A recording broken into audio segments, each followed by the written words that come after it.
Hello YouTube and welcome back to the channel outside the target demographic.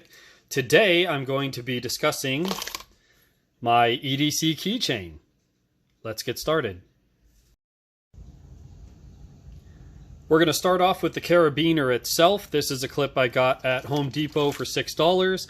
The thing I really like about this one is you have a pretty solid return spring that, due to the angle, makes it very easy to slip onto a belt loop. That's how I end up carrying my key set. So this one has a very positive retention to it, and you'll notice it has kind of a figure 8 shape in that all the keys and tools and implements will be retained in its own little section versus the Carabiner set that I used to use. With gravity, if I have it hanging by the belt loop, all the keys and tools would dangle down here. The problem becomes when you put this in your ignition. With this one, it keeps all of your tools in line. It keeps all of them together. With this one, some of the tools could go around to the far side, and now you have your key started on the left side. Now it's muddled in the middle of this giant mess of things. So with this one, I don't have to worry about that. The OCD is strong. In addition to the car key, we have a house key.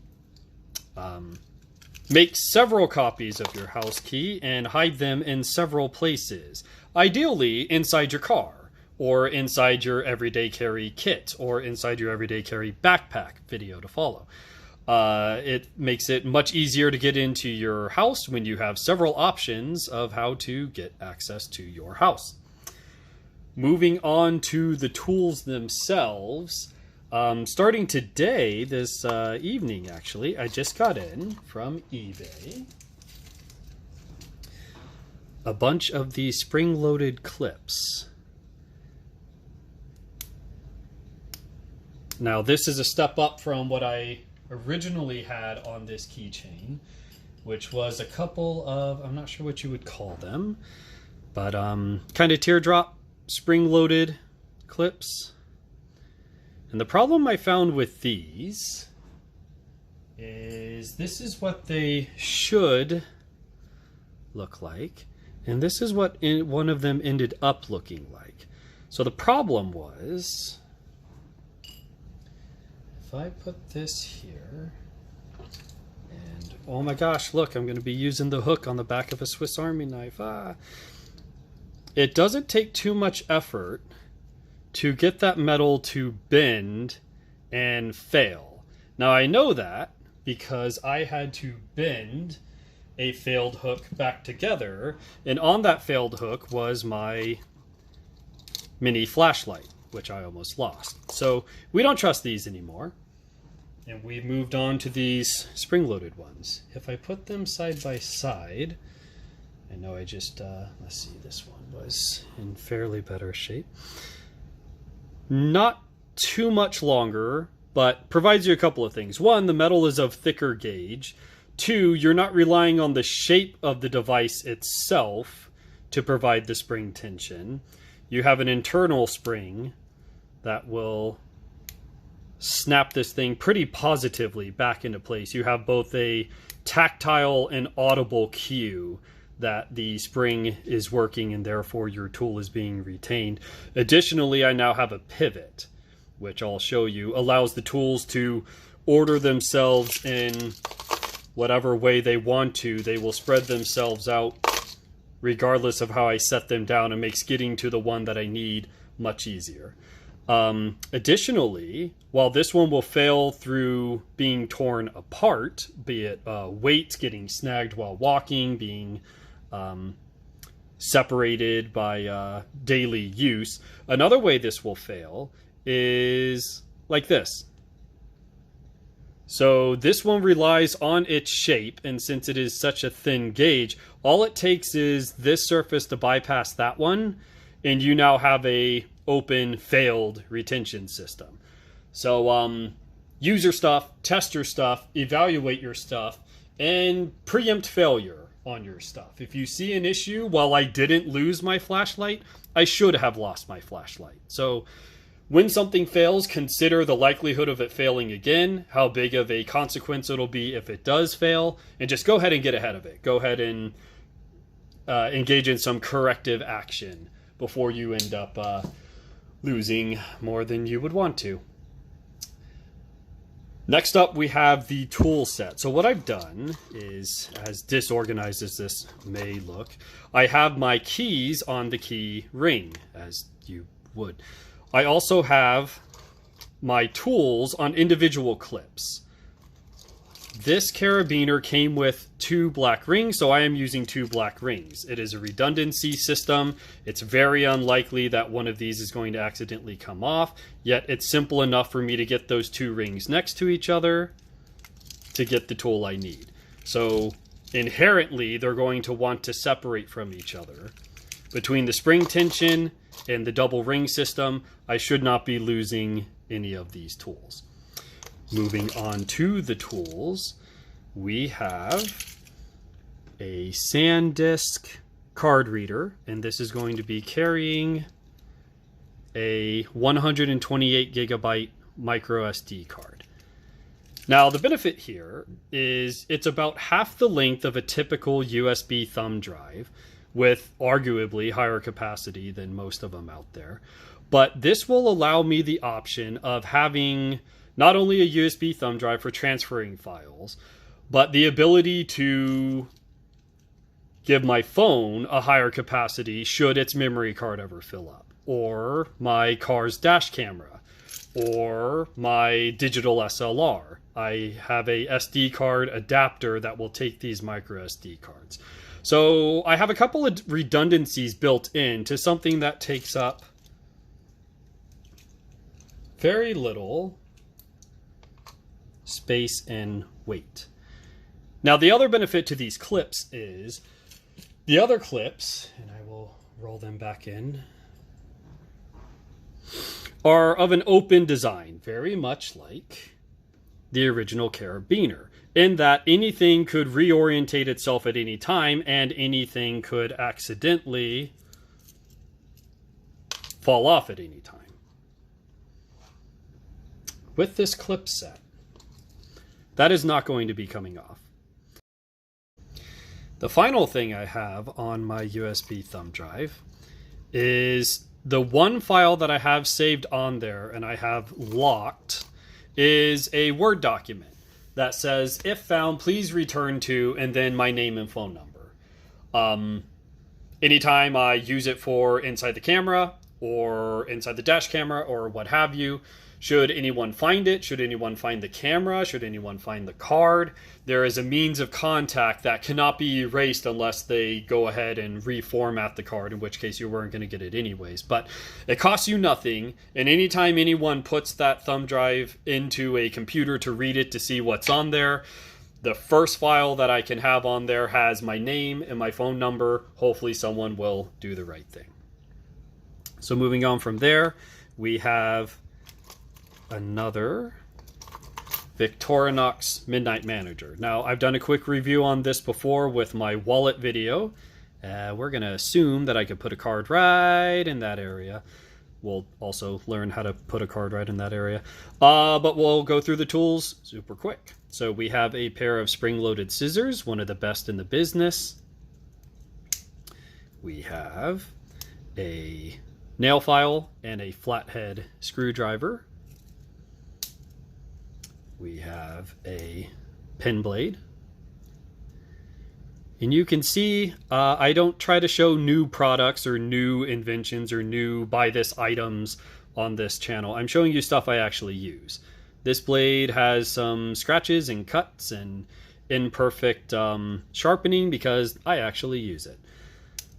And we also have the multi-tool. This is a magnetic Phillips head screwdriver. It's a wire stripper used in conjunction with the pen blade. It is a cap lifter, and I went ahead and put a spare neodymium magnet inside that will stay stored inside the tool when it's closed. I'll tell you, this is the most used tool on this multi-tool. It will spin much larger size Phillips than you would imagine. You can get, holding it at a 90 degree like this, you can get some really good leverage on the outside of the tool, and then you can spin it quite quickly by putting it in line. We also have a flashlight. We also have a retractable pressurized ballpoint pen. And then the one thing that I've done custom on this one is on this side, you may notice it doesn't look quite so shiny. And the reason for that is, and you have a weight right there, 34 grams with the clip. I have painted the one side of this with glow-in-the-dark paint. So it's still rather bright in this room, but especially walking outside into the sunlight, you can kind of see the difference between those two. This whole side panel will glow for, call it 5 or 6 minutes. Enough time to help you find your keys in the dark or when you first walk in. Something I'm trying. I don't know if I'm super sold on it yet, but it doesn't cost me too much. $1.25 at Dollar Tree. Love me some Dollar Tree. Now, since I already rolled it in to recharge my Midnight Manager, we're going to go ahead and discuss my S11 flashlight. Now this, when paired with the clip that, again, I just put on tonight, and the USB charging port for my magnetic charger, weighs in at 16 grams. This thing almost literally disappears on your keychain. It weighs nothing. For scale, I'm going to go ahead and add a AA battery. So it is slightly longer.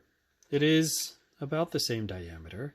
And this guy, I'm going to tell you right now, I am trying to sell you. I have no stake in these guys, but this will run you $8. There's no reason not to have one of these.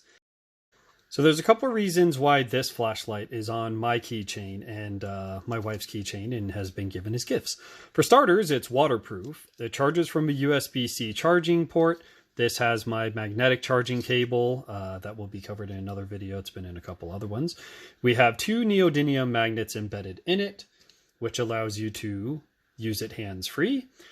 Since I have my magnetic puck, I can also have it in portrait and landscape mode.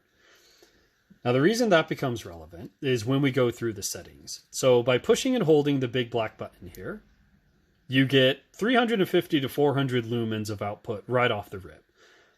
Incredibly bright for something this size. Releasing turns it off. So it's a push and hold to stay on flashlight until you double tap. Now what this will do is go through 4 different settings of staying on at all times. You don't have to be touching it in order for it to stay on. So we have setting number 1, setting number 2, a next level up from that, and the highest output again back up to that 350, 400 lumen before returning to the lowest setting. Now it does have memory. So should you use it at your highest setting and then turn the flashlight off by pressing and holding, that's the grandfather clock, everyone should have one, it will remember that setting. When you double tap, it will return to it. So what I've done is I've trained myself, that's my highest by pressing and holding. When I double tap, I have my lowest setting. So I have quick access to 2 different ends of the spectrum for brightness. But it doesn't stop there. You'll notice there's some emitters here. When you triple tap, you have an area light. And that is super handy when you can orient it, again, both in landscape and portrait mode. Push the button again, you have a white strobe. Press it again, you have a UV light, which is great for recharging glow-in-the-dark paint, or the glow on your watch. From there, we have a red light. That's the cuckoo clock. Everyone should have one. Push it again. You have a flashing red light fantastic for walking on the side of the road, bicycling at night, car broke down, walking through a city, something like that. Really draws attention to you without destroying someone's night vision, being it's red. You have a probably illegal police strobe, and pushing it once more returns you to the area light. Press and hold, turns it off. Now you'll notice this one, the chassis is glow-in-the-dark plastic. So when I use any of those side lights, it will actually charge up the flashlight. And this is actually bright enough that you can read a page at night just from the afterglow of the plastic itself. So you have a couple different ways to illuminate, couple different colors, a couple different patterns, all in an $8 flashlight. Unbelievable. Another benefit to this flashlight is once you use the side emitter, the chassis will start glowing in the dark, and you almost have the benefit of a $60 tritium keychain without spending the $60. It will illuminate when you use any of the side emitters, as well as anytime you come in from outside in the sun. The UV rays from the sun will charge the entire chassis, front and back, and it makes finding your keys once you enter a relatively dark room much easier. The last thing we have on the keychain here is going to be a pill case that contains no pills. This guy weighs 14 grams, and we have a twisted up Band-Aid, which is better than no Band-Aid at all, as well as $20 down there. So should I forget my wallet, or if I need cash for some reason, I usually don't carry it in the wallet, I have a reserve here. Stored in the lid are 2 earplugs. I had a shorts video that shows that one of these will actually burn, assuming you can get it lit with a Bic lighter or something, for about 1.5 minutes. So it's actually an ideal fire starter. Jokes aside with, the additional wax from not being purchased new. These have not been used. They are for emergencies. But they are a fire starter.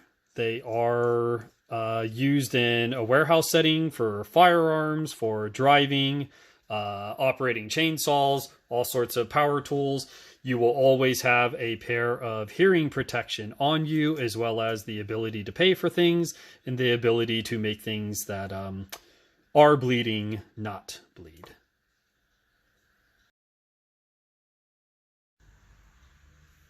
And that is an overview of my everyday carry keychain system. We have the ability to interact with my environment with a multi-tool. We have the ability to see and communicate in my environment with a flashlight. We have the ability to ignore my environment with a set of earplugs. We have a very minor first aid kit. We have the ability to pay for things. We have the ability to transfer information and knowledge and data, all on a relatively lightweight and relatively compact keychain. So this is what I carry. I'm very interested in what I should add to mine. I've been watching a couple videos recently and learned a couple tips and tricks. I thought I would throw my hat into the ring with what I have. So any questions, comments, concerns you have, go ahead and leave them in the comments section below. If I have earned your patronage, go ahead and consider subscribing to my channel, and I will see you guys in the next video.